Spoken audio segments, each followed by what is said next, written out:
Paix vous soit donnée de la part de Dieu le Père et de Jésus-Christ notre Seigneur. Amen. Je voudrais vous demander, vous lever pour que nous puissions invoquer le nom du Seigneur. Ceux qui la bâtissent travaillent en vain. Si l'Éternel garde la ville, ceux qui la gardent font un travail inutile. Prions le Seigneur. Éternel Dieu des armées, Seigneur Dieu Tout-Puissant, Créateur du ciel et de la terre, il t'a plu aujourd'hui que nous puissions être sélectionnés et comptés parmi les vivants pour te rendre gloire et honneur en ces jours combien significatifs pour nos forces armées. C'est pourquoi, Seigneur, nous t'invitons en cet instant que tu daignes être avec nous, que tu nous conduises dans ces moments de prière et de l'exhortation pour terminer avec les intentions des prières. Laisse que tu nous écoutes et que tu nous fasses grâce. Utilise tes serviteurs comme des instruments parce que tu es le seul Dieu véritable qui nous aime et qui nous garde.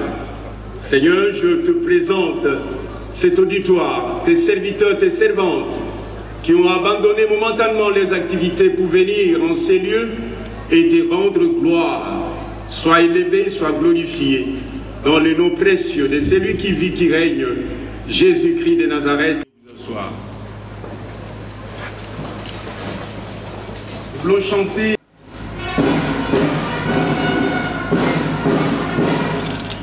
Arme-pied, repos. Excellence, Monsieur le Premier ministre, chef du gouvernement. Son Excellence, Monsieur le ministre de la Défense nationale et ancien combattant, ici représenté. Excellence, Monsieur le gouverneur de la ville-province de Kinshasa. Monsieur le commandant des forces de la MONUSCO. Monsieur le commissaire général de la police nationale congolaise, ici représenté. Monsieur les officiers généraux et supérieurs des forces armées de la République démocratique du Congo et de la police nationale congolaise. Distingués invités en vos titres et qualités respectifs. J'ai le réel plaisir de vous souhaiter la bienvenue devant ce monument dédié aux morts des forces armées de la République démocratique du Congo, les témoins de l'histoire du pays érigé pour honorer dans le cadre du devoir de mémoire, en transmettant aux jeunes soldats les valeurs pour lesquelles leurs aînés ont combattu et que certains sont pour autant morts. C'est dans ce sens qu'avant toute chose, je voudrais signifier à l'assistance que la journée du 17 mai de chaque année a une portée hautement symbolique pour les forces armées de la République démocratique du Congo, d'autant plus qu'elle permet de remémorer l'ensemble des vaillants militaires que nous avons, et non seulement une émotion partagée entre les familles congolaises, mais surtout un exemple de patriotisme et une preuve de leur détermination à sauver le Congo jusqu'au sacrifice suprême, depuis la force publique jusqu'à ce jour. C'est donc dans cet élan de devoir de mémoire que j'ai pris respectueusement l'assistance à se lever et à garder une minute de silence en honneur de tous les vaillants soldats militaires tombés et blessés sur les champs de bataille. Le président de la République a patronné sur l'éthique, un séminaire sur l'éthique et la déontologie dans les forces armées de la République démocratique du Congo. Aujourd'hui encore, nous saluons respectueusement cette disponibilité à accompagner les forces armées de la République démocratique du Congo à l'occasion de cette journée spéciale que nous avons placée sous le thème « Armée-Nation ».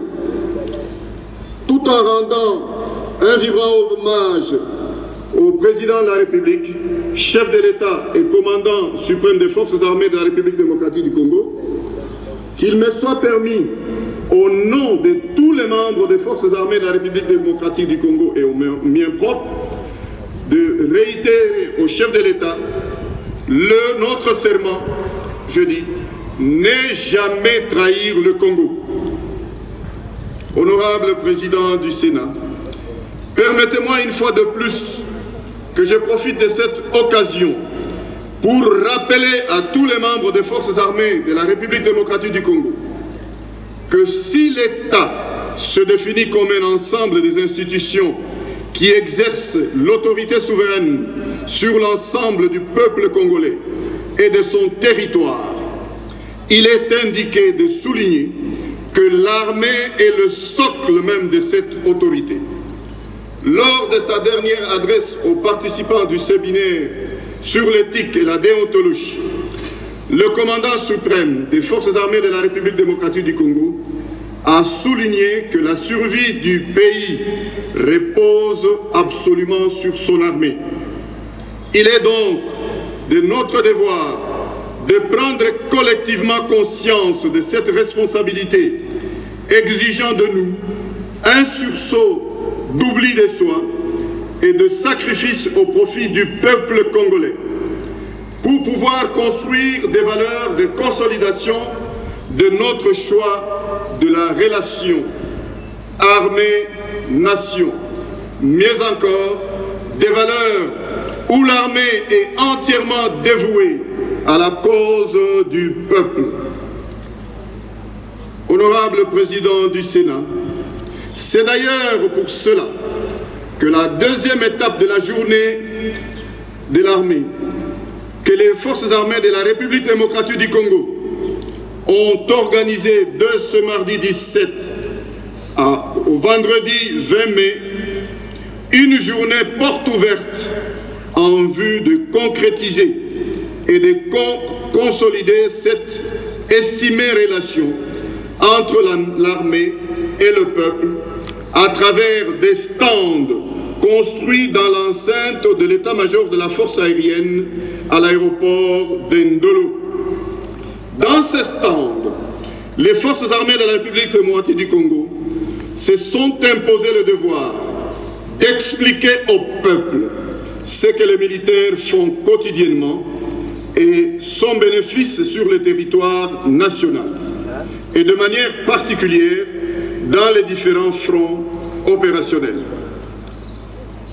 Honorable président du Sénat, pour cela, je voudrais inviter toute la population, dans sa diversité, à s'y présenter massivement pour obtenir des explications sur les actions journellement entreprises par les forces armées de la République démocratique du Congo et échanger avec celles-ci.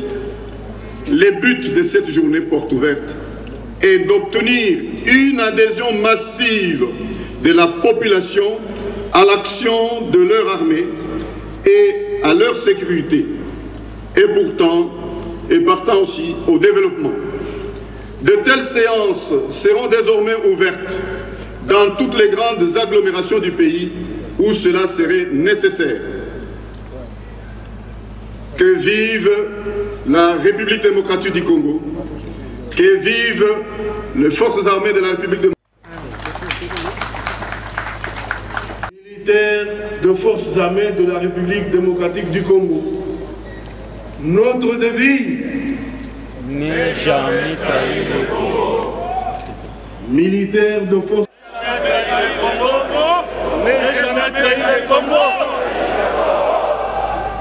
Je vous remercie. Excellences, Monsieur le Premier ministre, chef du gouvernement,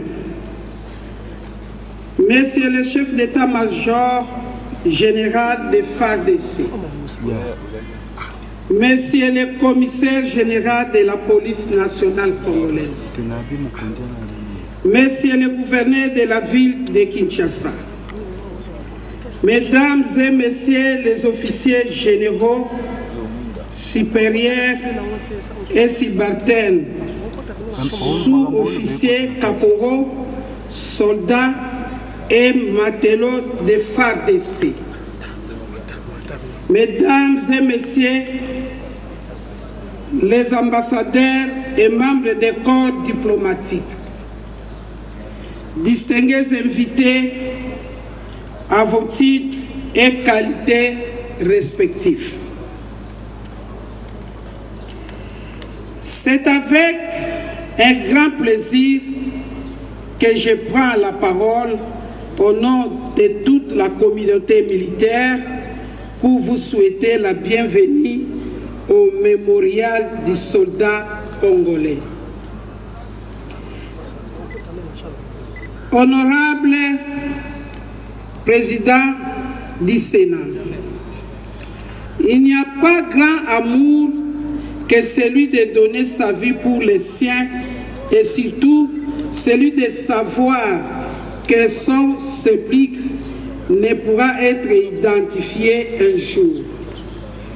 Votre présence et la nôtre en ce lieu est pour nous un signe de reconnaissance au sacrifice que ces compatriotes aujourd'hui inconnus de la communauté ont consenti les uns pour l'intégrité territoriale de notre pays, les autres encore pour défendre la paix dans le monde.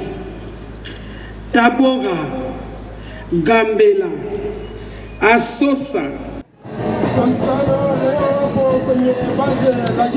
Chef.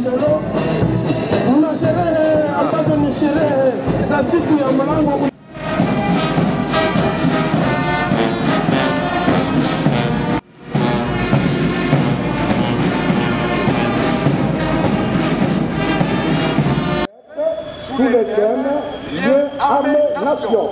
Je vous invite à passer le placement en inspection. Le commandant de troupe, le colonel d'aviation, le chef de l'état-major, Malemba Mehdi.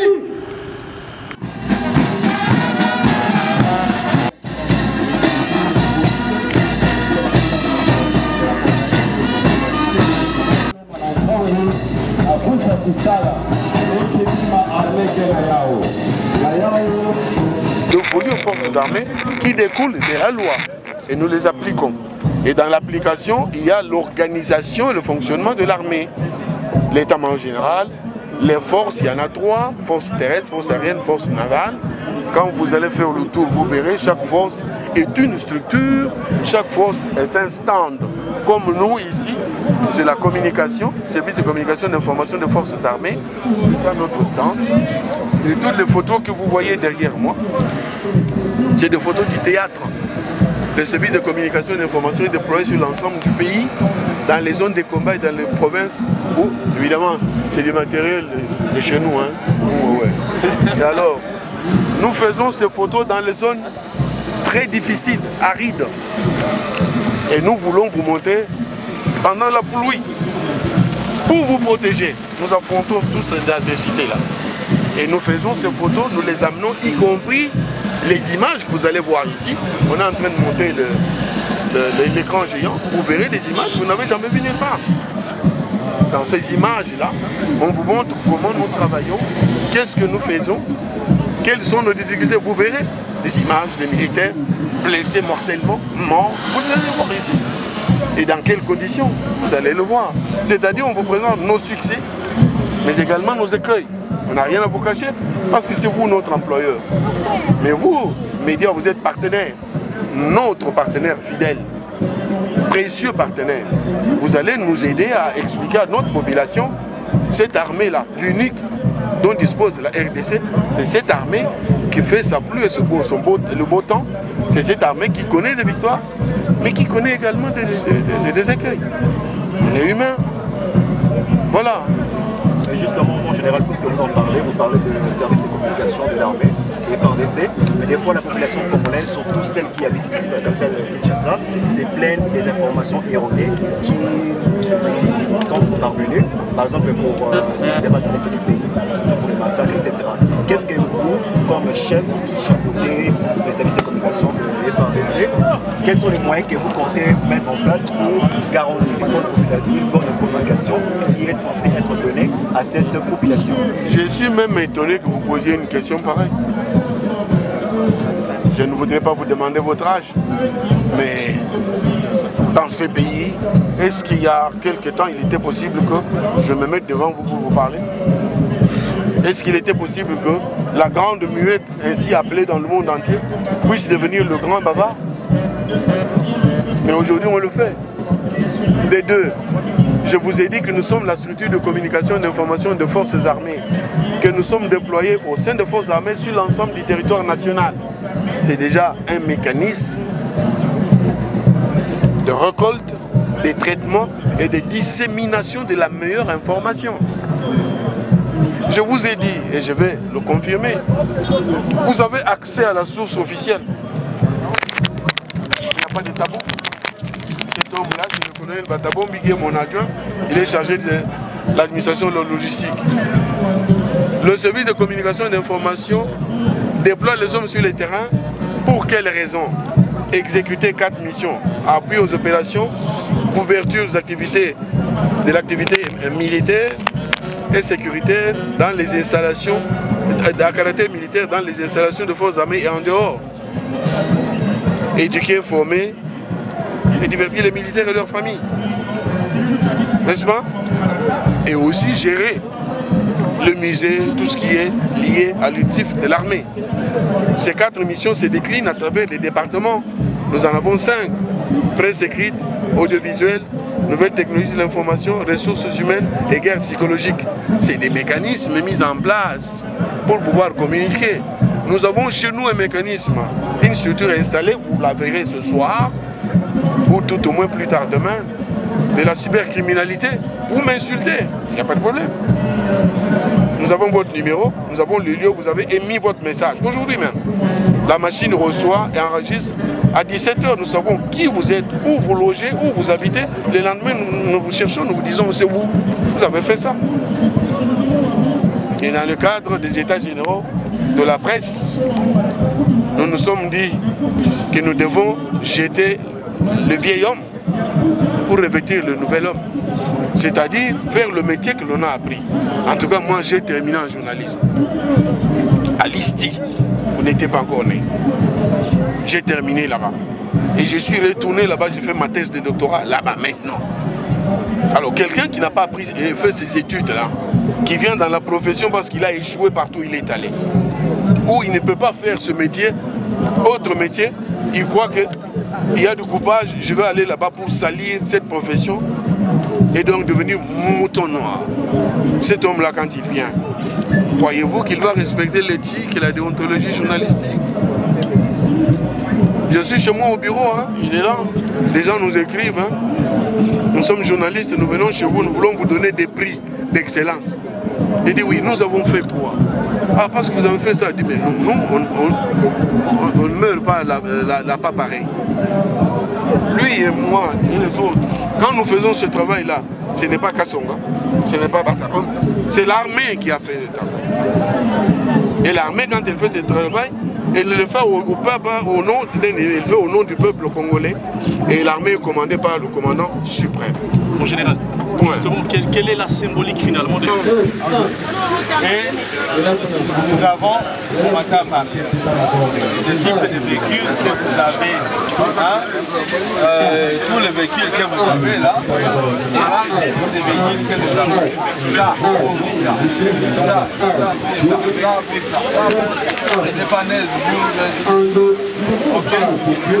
Pour mettre ces véhicules en état de marche, nous utilisons la technique pour les entretiens. Il ne faut pas dire non, c'est pour pas que je parler au nom du peuple. On est en train de mettre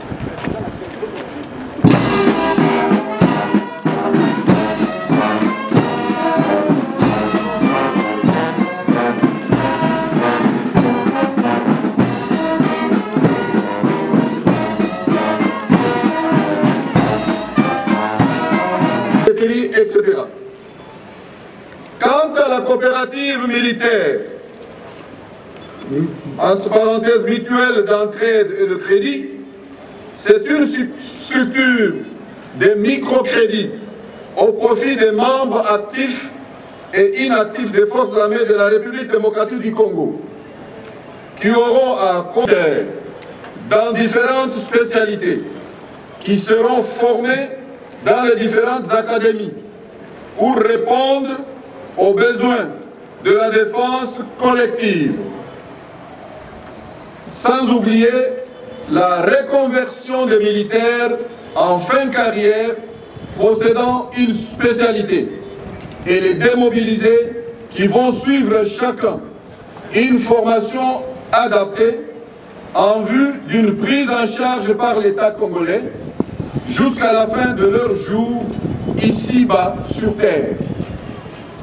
Que vive la République démocratique du Congo, que vivent les forces armées de la République démocratique du Congo. Je vous invite à suivre tous les exposés et surtout de poser toutes les questions afin d'apaiser votre curiosité. Au nom du ministre de la Défense empêché, je lance la journée porte ouverte de ce jour. Je vous remercie. Les forces armées démocratiques du Congo pour le lancement.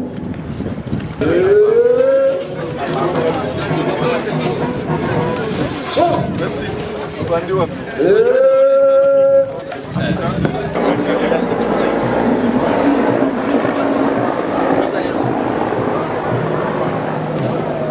Ok, allez-y, on le fond de la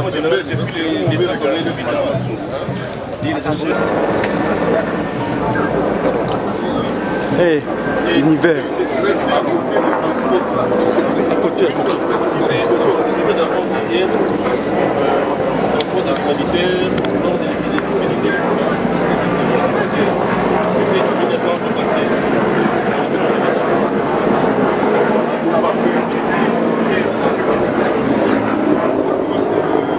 Cette maladie que tu ne connaissais pas encore. Alors le pilote ne pouvait pas dormir à Yamoussoukro. Il a dit, je me compte. C'était la nuit, comme vous allez voir dans la nuit.